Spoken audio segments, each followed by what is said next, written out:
జనాన్ని నమ్మించి నట్టేట ముంచిన చంద్రబాబు ప్రభుత్వం ఆయన ఎప్పటిలాగే ఎన్నికల్లో హామీలు ఇవ్వటం, ఆ తర్వాత అధికారంలోకి వచ్చిన తర్వాత ప్రజల్ని ఎలా మోసం చేస్తాడో ఈ బడ్జెట్ లో మీరు చూస్తే ఆయన తన ఇచ్చిన హామీల్ని ఎలా గాలికి వదిలేశాడో స్పష్టంగా అర్థమవుతుంది. ముఖ్యంగా మహిళలకి ఇంట్లో ఎంతమంది ఉంటే అంతమందికి 1500 ఇస్తాం, నీకు 1500 నీకు 1500 అని గొప్పగా ప్రచారం చేసుకున్నారు. కానీ ఈ రోజు బడ్జెట్ లో చూస్తే ఆ హామీకి ఎక్కడా కూడా ప్లేసే లేదనేది మనకు కళ్ళారా కనిపిస్తుంది. అంతేకాకుండా ముఖ్యంగా నిరుద్యోగులకి ఉద్యోగ అవకాశం ఇస్తాము లేదా నిరుద్యోగ భృతి ఇస్తామని ఈ రోజు నిరుద్యోగుల్ని ఏ విధంగా పంగనామాలు పెట్టారో మనం కళ్ళారా చూస్తున్నాం. అండ్ ఈ రోజు మీరు చూస్తే ఉచిత బస్సు ప్రయాణాన్ని అందరికీ కూడా మహిళలకు ఇస్తామని చెప్పి ఆ ఊసే బడ్జెట్ లో లేకపోవడం అనేది దురదృష్టకరం. ఇక ముఖ్యంగా చదువుకున్న పిల్లలు వాళ్ళకి ఇచ్చే తల్లికి వందనం. సో ప్రతి సంవత్సరం 12,400 కోట్లకు పైగా అవుతుంది. అంటే 2 సంవత్సరాలకి కలిపి 25,000 కోట్లు ఈ రోజు బడ్జెట్ లో కేటాయించాల్సి ఉంటే కేవలం 9,400 కోట్లు మాత్రమే కేటాయించారు. ఎందుకు ఇది చెప్తున్నానంటే లాస్ట్ ఇయర్ కూడా ఇలాగే కేటాయించి ఏ విధంగా తల్లికి వందనం ఇవ్వకుండా మోసం చేశారో మళ్లీ ఇప్పుడు అదే కేటాయించిందే కొంచెమైనా అది మళ్లీ ఇవ్వకుండా మోసం చేయడానికి వీళ్ళు అంకెల గారడి ఎలా చేస్తున్నారో తల్లులు తెలుసుకోవాలని కూడా ఈ సందర్భంగా తెలియజేసుకుంటున్నాను. ఇక ముఖ్యంగా అన్నదాత సుఖీభవ, అన్నం పెట్టే అన్నదాతని ఎలా ఈ ప్రభుత్వం మోసం చేస్తుందో మనం వాళ్ళ అధికారంలోకి వచ్చిన రోజు నుంచి కళ్ళారా చూస్తున్నాం. ఈ రోజు వాళ్ళకి 10,400 కోట్లకు పైగా కేటాయించాల్సి ఉంటే కేవలం 6,300 కోట్లు మాత్రమే కేటాయించారు. 2 సంవత్సరాలకి కలిపి 21,000 కోట్లు ఇవ్వాలి అన్నదాతలకి. కానీ ఇప్పటి వరకు ఒక పైసా కూడా ఇవ్వకుండా వారి నడ్డి ఎలా విరిచారో మనం కళ్ళారా చూస్తున్నాం. ఇక మీరు చూస్తే డ్వాక్రా మహిళలకి ఈ బడ్జెట్ ఎలా టోక్రా ఇచ్చిందో అందరూ కూడా చూసి ఏడుస్తున్నారు. ఎందుకంటే హామీలు ఇచ్చినప్పుడు 10 లక్షల వరకు సున్నా వడ్డీ రుణాలు ఇస్తామని చెప్పిన ఈ కూటమి ప్రభుత్వం ఈ రోజు ఆ హామీని బడ్జెట్ లో పెట్టకపోవడం చూస్తే ఇక మనకి ఇచ్చినట్టే అని డ్వాక్రా మహిళలు ఏడుస్తున్నారు. ఎందుకంటే ప్రతి కుటుంబంలో ఒక మహిళ డ్వాక్రా గ్రూప్ లో ఉంటుంది. తాను పొదుపు చేసుకున్న డబ్బుతో ఈ రోజు తన కుటుంబ అవసరాలను తీర్చుకునే వాళ్ళని ఎలా ఈ చంద్రబాబు నాయుడు మోసం చేశాడో ప్రతి ఒక్కరు కూడా గమనిస్తూ వచ్చారు. అండ్ ముఖ్యంగా ఈ రోజు మీరు చూస్తే పయ్యావుల కేశవ్ గారు మన ఆర్థిక మంత్రి, ఒక రాష్ట్ర బడ్జెట్ అంటే రాష్ట్ర ప్రగతికి మూలం. అలాంటి బడ్జెట్ ని ఏ విధంగా పాజిటివ్ నోట్ తో ఇంట్రడ్యూస్ చేయాల్సింది పోయి ఒక నెగటివ్ నోట్ తో ఆయన ఇంట్రడ్యూస్ చేయడం చూస్తుంటే ఈ రాష్ట్ర ప్రభుత్వం కూటమి ప్రభుత్వం ఏ విధంగా ప్రతికూల ధోరణితో ముందుకు వెళ్తుందో మనం అర్థం చేసుకోవాలి. ఎందుకంటే ఆర్థిక మంత్రి తన ప్రసంగంలో నీతి ఆయోగ్ చెప్పినట్టు రాష్ట్ర రుణ పరిమితి 0గా మారింది అన్నారు.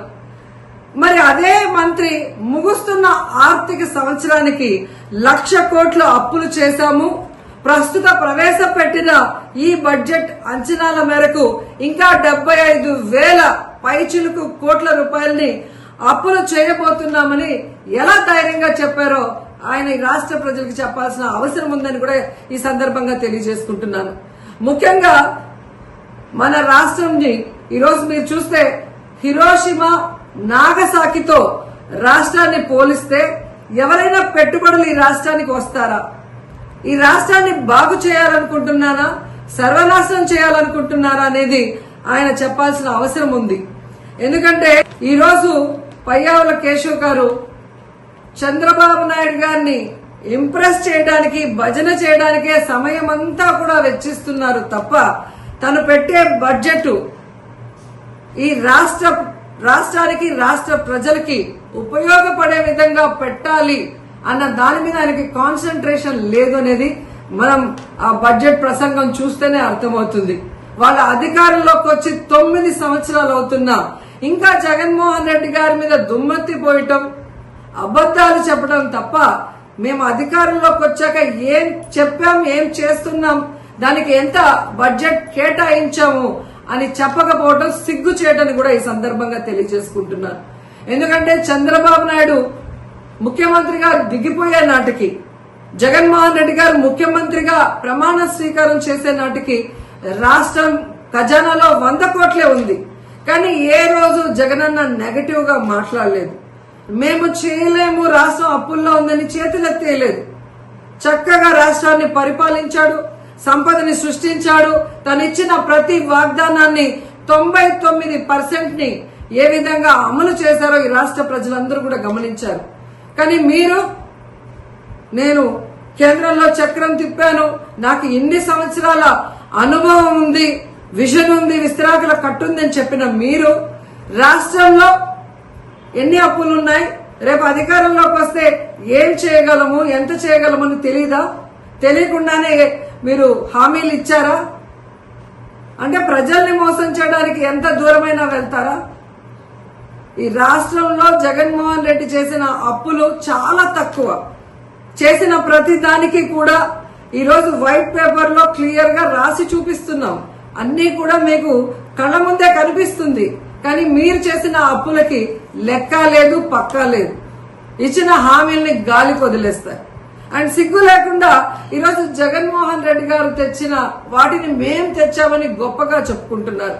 ఈ ప్రసంగంలో మీరు చూస్తే పోలవరానికి 12,157 కోట్లు సాధించామని గొప్పగా చెప్పుకుంటున్నారు.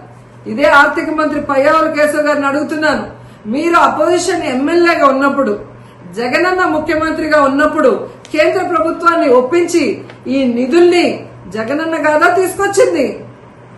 2023-24 బడ్జెట్ సంవత్సరంలోనే అధికారిక ఆమోదం పొందింది.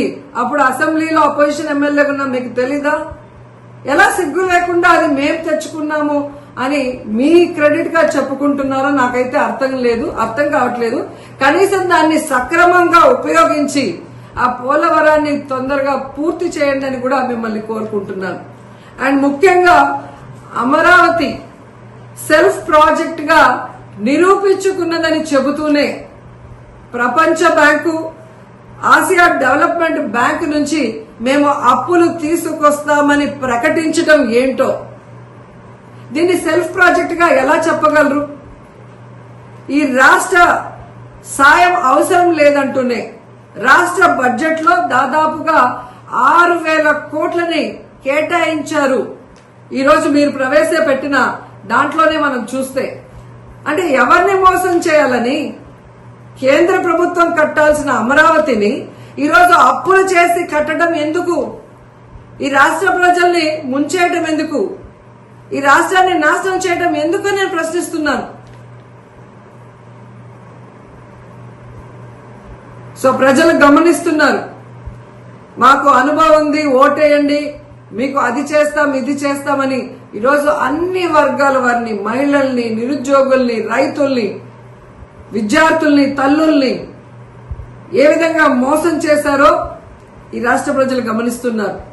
ఇంతవరకు అమాయక ప్రజల్ని మోసం చేయడమే కాకుండా ఈరోజు చదువుకున్న వాళ్ళని కూడా అంకెల గారడితో ఎలా మోసం చేస్తూ మీరు దాచుకుంటున్నారో కూడా యువత గమనిస్తోంది. ఖచ్చితంగా మిమ్మల్ని తరిమి కొడుతుందని కూడా ఈ సందర్భంగా తెలియజేసుకుంటున్నాం.